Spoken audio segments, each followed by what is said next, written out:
Hey, welcome to the Campfire Preview Realignment Special. We're going to talk everything realignment, what we think may happen, and who I'm going to talk with. I'm going to talk with Professor Matt Diggs, who we are happy to announce is part of the team now. He is our official DFW Insider.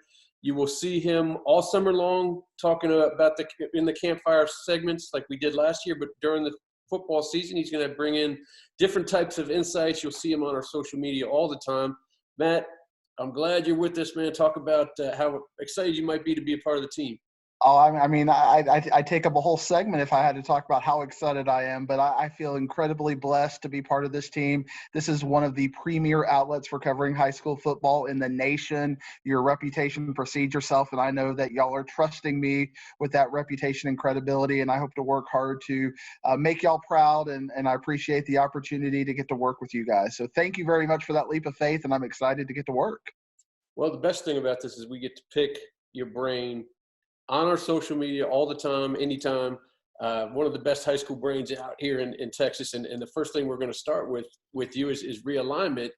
Realignment is one of the most exciting times every 2 years. Maybe you can briefly tell people what to expect in realignment and what that's actually like. Yeah, every 2 years, the UIL in October of an odd number year, everybody has what they have snapshot day where you take a picture of how much enrollment you have.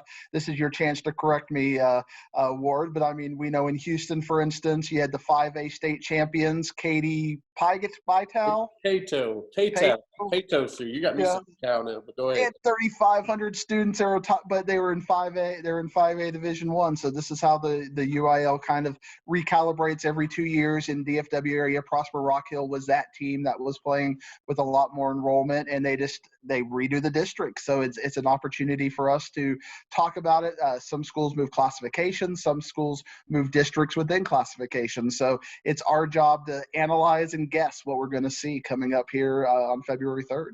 That's right, next Thursday. And we're going to talk a little bit about next Thursday later on in the show. But let's get started on 6A. The 6A, we have several districts. We had 9 districts last year. Is there a chance that we could push that to 10? What are you thinking district-wise? And one of the main things people were talking about, and I'll let you go on this, is where will Highland Park go? Because they are moving up from 5A to 6A. That everybody wants to know what district you think they might go to. Absolutely. Right now, DFW has 9 area districts, and we're adding more teams. So I think there is a chance that we'll have 10 districts within the area. But there's also a chance that Houston or Central Texas needs that district a little bit more than us, subsequently leaving us with 9 districts. And if we have 9 districts, we're going to have very crowded districts. We're going to have a lot of 8 and 9 team districts throughout the area, whereas this past realignment, we had some 7-team districts to kind of break up the monotony when it comes to that. I think we're going to see a lot of the same, but I think if we have 10 districts, I think they have a chance to get more creative. All the estimates I'm seeing currently have us at 9. So if we have it at 9, I think we're going to see minimal changes to what we see this year. But if we do go up to 10, I think you can see some very crazy things.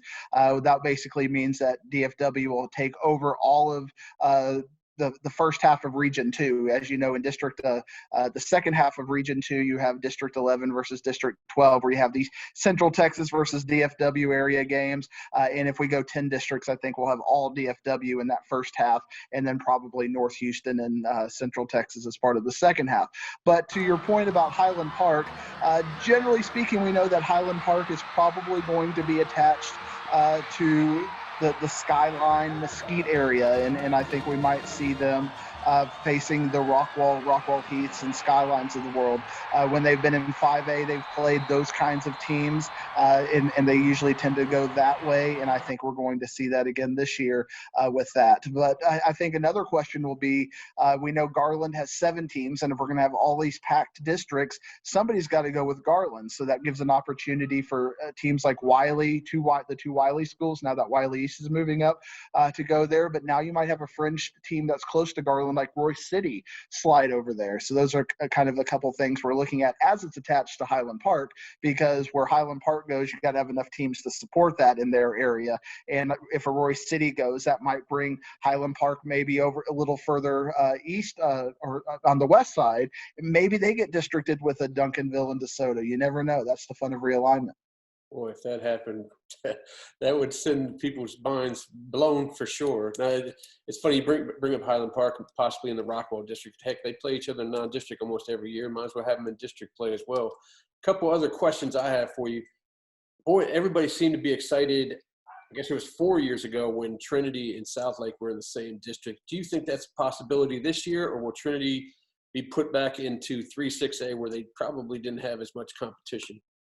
I think, when we do the dump, which will now be a property of Inside High School Sports, which I'm excited about, that we always start with Trinity. And I think that we're going to see that continuing. I think Trinity, just the way they're positioned in the Metroplex and the kind of the growth patterns with Weatherford and Northwest ISD, they're much more logical to be in that very first district. Obviously, with the UIL, anything is possible, but I think we had a lot less growth in that northwestern area of the Metroplex, which kind of facilitated the HEB marriage with the Southlake. But I think we have enough growth with the Keller schools, and especially the Eagle Mountain Saginaw district with Boswell and Chisholm Trail, to where I think they're going to be their own unique possibility. Now, if one team has to go over that way, I think the bigger floater team would be a team like Haltom. I think that might fit better with the Keller schools and Southlake schools if you need to get them an eighth, as opposed to a Paschal or a Weatherford school, which wouldn't make sense geographically. True. And also this past 2 years, first time we got to see Arlington ISD mixed with Grand Prairie ISD. Now, in your judgment, do you think Arlington ISD goes back to that, or maybe moves on to some Mansfield teams? There's been a couple of trends that we've seen in realignment that kind of where you see in every other kind of a realignment sort of projection. And one of them has been the fact that we hadn't seen Louisville ISD and Plano ISD together. They seem to be every other 2 years. But one thing we did see, to your point about Arlington, was that was like the first time in 30 or 40 years that we saw Arlington and Grand Prairie married out of convenience. And a lot of the reason with that was because we had a lot more districts than teams. We didn't have to have 8-team districts. And now that we have 3 Mansfield schools and 5 Arlington schools, and we're really needing more compact districts in this realignment, I think we're going to see Arlington and Mansfield go back together, and I think that's going to push the Grand Prairie schools to be back with the Cedar Hill, DeSoto, the District of Doom, if you will. I think that's more likely to go that way as far as what Grand Prairie and South Grand Prairie will be looking at. But anything is possible. I mean, you could see a random floater come over there and Mansfield go over with that district. You could see a Fort Worth Paschal into Grand Prairie schools with the 5 Arlingtons. I mean, it's geographically, it makes sense, but I think the more likely scenarios, you're going to have the 3 Mansfields and the 5 Arlingtons back together, and Grand Prairie is going to go over with the Cedar Hill, DeSoto, Duncanville.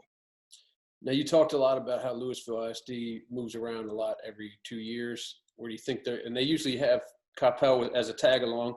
Do you see them going back to Plano, or maybe mixing in with some of the Denton teams, or how do you feel like this is going to go?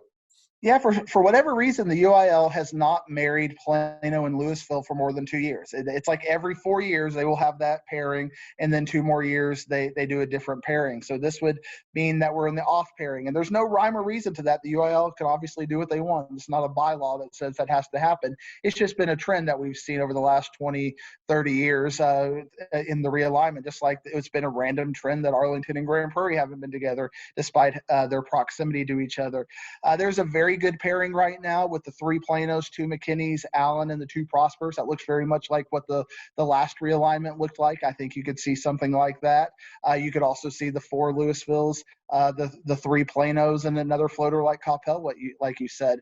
But I do think we're going to have a rotation. I think we're probably going to see the Denton schools and Little Elm go with the Louisville schools and Coppell to create that 8-pack, and that gives an opportunity for the UIL to stick Allen and that district in Region 2, and that's something we've seen over the last few years as well, as that Duncanville's been Region 2 and then Region 1 back and forth, and they've done the same thing with Allen, that Allen's been Region 2 and Region 1 intermittently over the last decade or so. Before we move on to 5A, let's talk about some of the teams that are moving up to 6A. We've already talked about Highland Park, but out of North Forney, Crowley, Royce City, Rock Hill, Wiley East, and Mansfield Legacy, do you see anybody having instant success in 6A, or is it going to be growing pains? I think there's going to be growing pains, but depending on the district that Prosper Rock Hill gets into, if they get into that Plano ISD district, I think they have a really good chance to make the playoffs. We know the three Plano schools have struggled to make the playoffs over the last couple of years. Rock Hill is a growing community and a growing program, so I think they have a really good chance. But if they're in that very tough district with the Little Elms and the Denton Braswell and Denton Geyer, I think they might struggle a little more. If their district looked a lot like it did last realignment versus what we're projecting this realignment coming up. North Forney is going to be down a little bit. I think Crowley has a real good opportunity based on their district to slide into the playoffs. I don't know if they would be what we would consider a top 25 team, but with that district, they have a really good opportunity. But I know the other teams like LD Bell, they're thinking, hey, maybe we got a shot to make the playoffs in this realignment as well. So exciting times for HEB ISD. I think Royce City has a good chance to come up and make some noise. They've been on a upward trajectory, and depending on their district as well, Mesquite ISD has been a little bit down over the last few years. I think they have a chance to make the playoffs. So I think none of them are going to be, other than Highland Park, an immediate top 10 team. But I do think that most all of those teams will be competing for playoff spots by the end of the day. Excellent. All right, let's move to 5A Division I. For DFW, we're looking at possibly 4 or 5 districts. I know we have 38 teams in there. What's your thoughts on how many districts we may see out of 5A Division I? 5A Division I, if we're really getting into technical, nerdy talk when it comes to realignment, and I love kind of getting into that kind of stuff, is probably the biggest advocate, as we'll talk about later on, for the 7A thing, because there's so many questions with 5A Division I. There's just too many schools in 5A Division I right now. We're looking at, the UIL has told us that there's going to be 133 schools, but there's also significant travel issues in El Paso and West Texas, as well as the Valley, which means they have to have smaller districts by its very nature. So for instance, in 5A Division I, we know we're going to have 6 El Paso area schools, so that's going to be a 6-team district. In District 2 5A Division I, we have 3 Amarillos and 3 Lubbock schools, so we know that they make a pretty good pairing. Now, they could take Abilene over there, but Abilene is geographically closer to Aledo, Granbury, Cleburne than it is to Amarillo and Lubbock, so it's very likely that Abilene is going to come over. But when you take those 12 teams, now you have 14 districts for 121 schools. And when you do the math on that, you're looking at more than 8 teams in a district. So you're going to have 8-team districts, 9-team districts, and 10-team districts to kind of clear that out. And the best way you can do that is the metropolitan areas where you have a glut of schools, basically. So I think there's going to be multiple ways that the UIL can play the Tetris game when it comes to this. And also another problem, and you might be thinking to yourself, well, why is this going to be considered a DFW area school? It's just geography. When you look at the if you look at the statewide totality of realignment, there's 3 Killeen ISD schools that are going to be 5A Division I, and there's Lake Belton, and those are all schools that are geographically close to each other.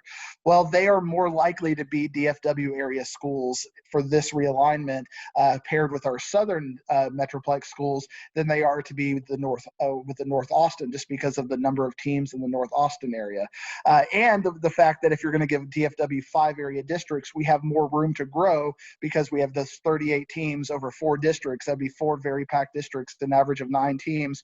Or we can have 5, and we can add in Abilene, Waco, and those 4 schools that I mentioned there, and that gives us 46 with 5, and that might be a more geographically pleasurable thing for the UIL realignment board.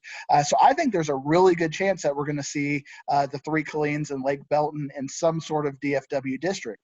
Now, the question will be, will they go with the southern DFW teams like Mansfield, Timberview, Midlothian, Red Oak, and Lancaster, or will they go with the west area teams like Aledo, Granbury, and Abilene and Cleburne? And I think you can make good arguments either way that it might actually be easier geographically for them to be with the Abilene schools, because I-35 is such a mess.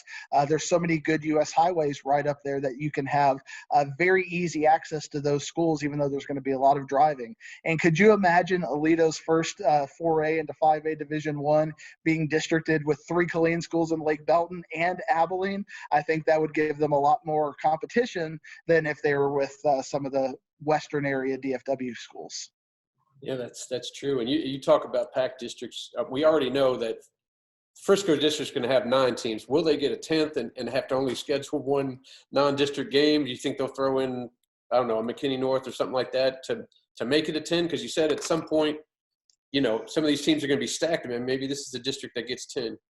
Yeah, I think it will be. If you look at 5A Division I previously, that was a 9-team district with Denton Ryan previously. Currently, and my notes could be off, I have Frisco ISD with 8 schools, but I think when you throw in McKinney, I think you could throw in McKinney North and Sherman very easily to make it 10 right there, or just throw in McKinney North, and I think you'll have a good pack of teams there. To me, what will be interesting is Dallas ISD. Dallas ISD only has 4 schools, and one thing the UIL has done, and it's been kind of a hush-hush thing, and they will always claim geography, that they don't care about competitive balances. But one thing I've seen over tracking in the last 10 years or so is that they generally try to give the DISD, Fort Worth ISD, and even Houston ISD, they don't put them in with, just the football killers like the Highland Park. You don't ever see those alignments. Now, over this past year, we saw Lancaster with the Dallas ISD schools, and Lancaster had a pretty good district run with that 2-year run, and we saw Red Oak 2 years before that. But you generally don't see them just have very hard district schedules out of competitive balance issues. So to me, it'll be interesting to see if Dallas ISD is going to get pushed in a harder district with Longview and Tyler and the Mesquite ISD schools, which would be the geographically kind of the logical thing to do, or if they'll kind of be creative with that alignment, maybe go with Carrollton ISD, which will be a more competitive balance when it comes to football anyways. And this realignment is specifically only about football, kind of to see how they do that. Over the last 10 years that I've been tracking it, that has been the more likely result. So that'll be something we're going to keep an eye on as well. That's a good point. I know Lancaster is probably looking forward to getting out of that district because they have a lull of about 7 games where they don't get as much competition as you want. You mentioned Aledo earlier. They have a trophy case full of Division II state championships over the past few years. What do you think their 4A and Division I is going to look like their first year here? I mean, Aledo is still going to be one of the top 5 teams in the state. Aledo is a fantastic football team. They just reload. They're going to have their quarterback back. Imagine saying that a few times. Quarterback back. Their quarterback will return this year, and they have all kinds of talent. And when people are looking to move into the Metroplex, they take a wide swath and go, well, would we be successful? Allen and Aledo find a lot of people who are moving in for just because the facilities and things like that. We have these discussions about, are these teams recruiting? They're not recruiting. Their facilities recruit themselves.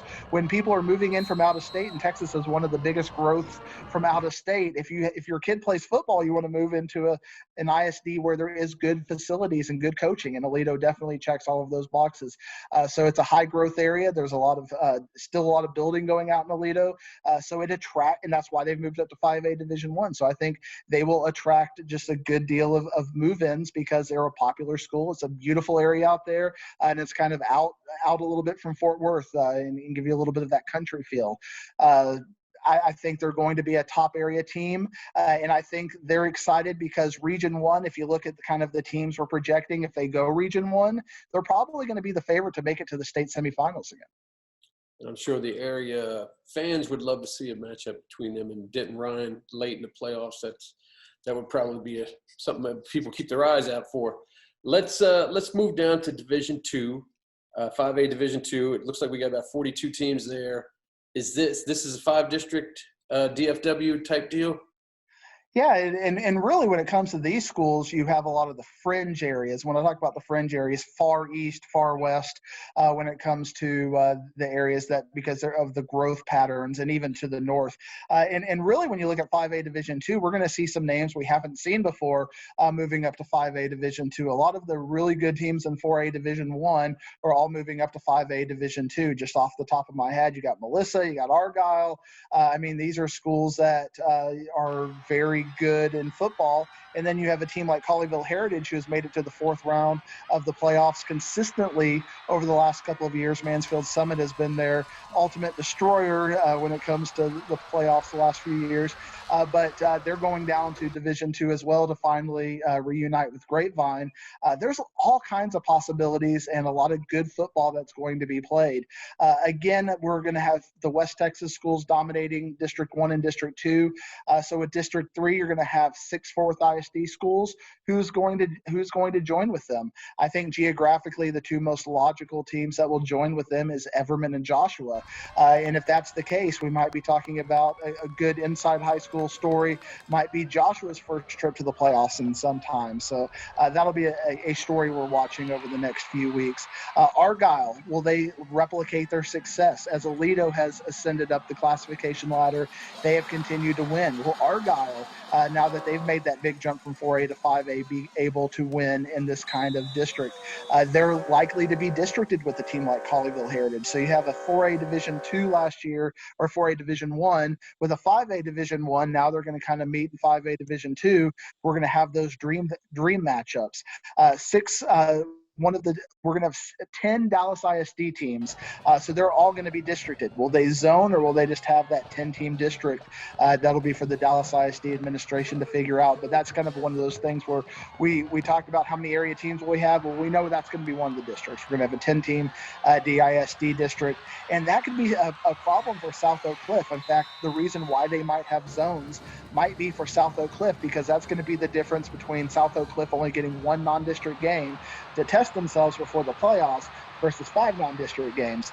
So will they basically split that up into zones just for South Oak Cliff, defending state champions? I guess we'll find out. That's a good point. Boy, I love the sound of that, defending state champion. I know we've heard it a lot over the last month or so, but that's pretty cool.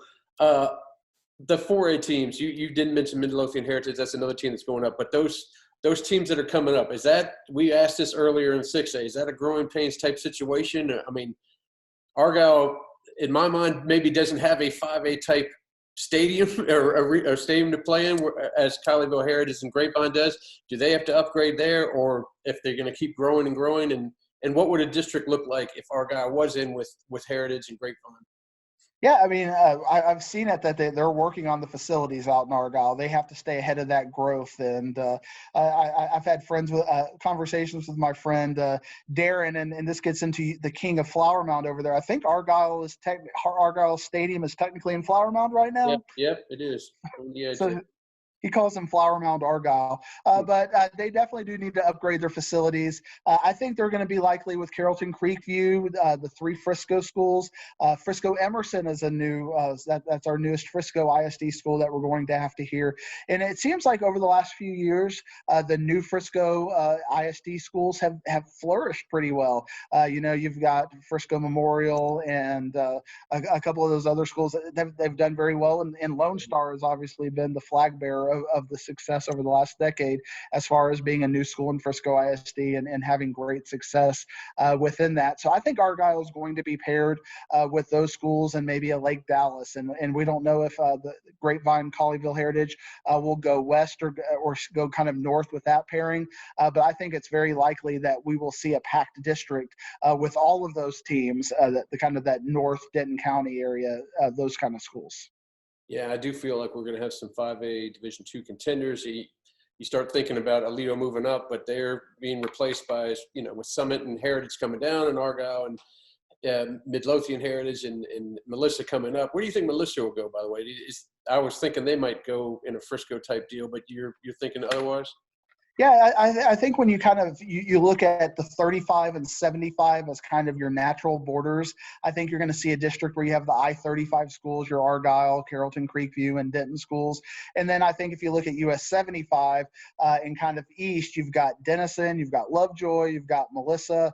I think you're going to see those teams go out with the eastern area like Princeton and Terrell and Poteet and Crandall because after that you have the really far east East Texas schools with Texas High and Hallsville and Marshall and Mount Pleasant and those schools. So I think there's going to be that delineation of kind of 35 and west and 75 and east.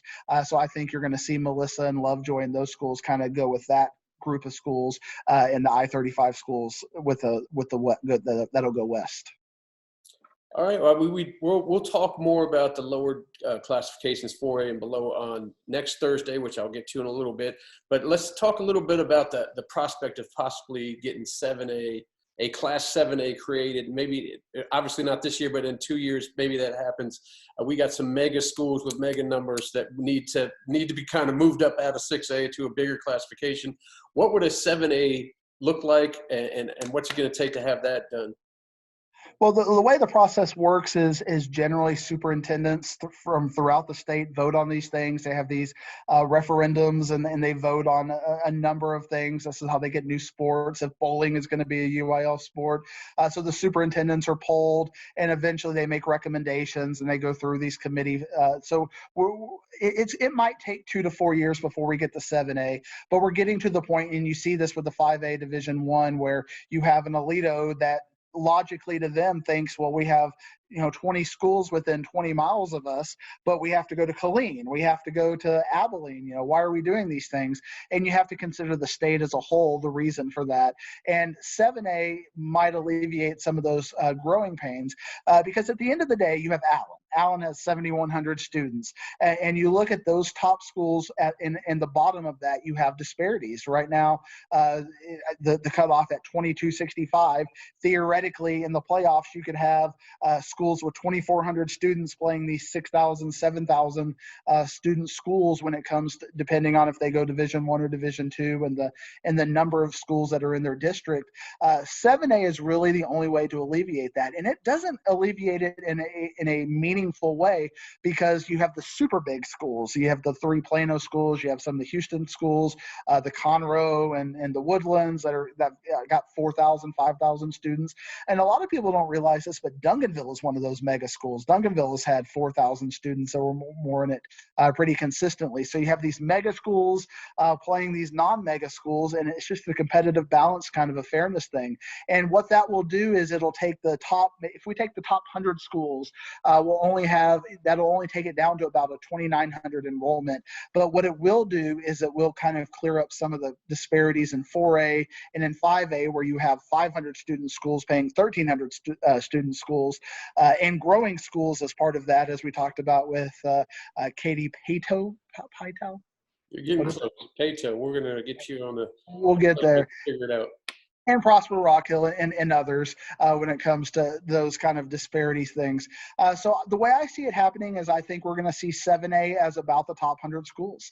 And although it may not change that disparity between the Allen and maybe the Irving Nimitz, who will be right around the 2,900 mark, it will help out insurmountably with the 4A and 5A disparities. And it at least starts the process. And it allows for that 29 to 2,400 range to be its own classification, what we might call 6A Division I. And I think it'll just give a more competitive, balanced nature to that.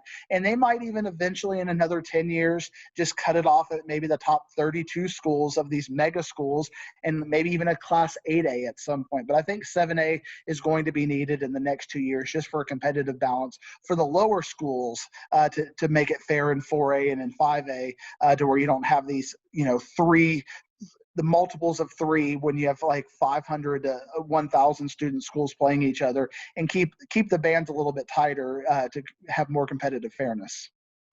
And all arrows are pointing that way, probably in 2024. So that will be interesting for in 2 years for realignment. But as for our realignment this year, that happens a week from today, and we are going to have a special live broadcast. So the realignment comes down at 9 o'clock. Everybody will see all the districts at 9.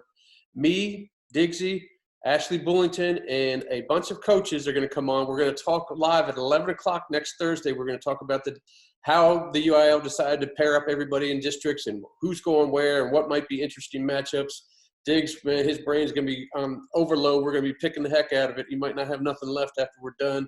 We'll be having at least 2 or 3 coaches come on, maybe more. Ashley will be with us.